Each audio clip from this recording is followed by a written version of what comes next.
Welcome to Wellness Wednesday. My name is Natalie, and today we're focusing on clearing the clutter in our lives, both physically and emotionally, to make room for something new. I want to talk about the importance of releasing things, people, even old energies, places that no longer serve us. Yes, I said places.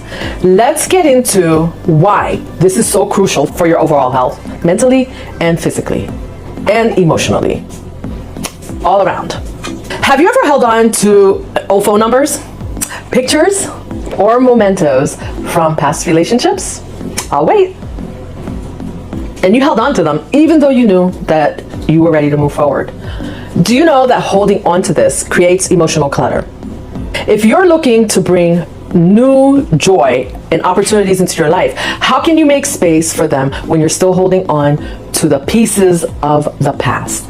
Letting go and deleting the numbers from your phone, getting rid of the photos from your ex, and even clearing out your closet helps you make room for the new.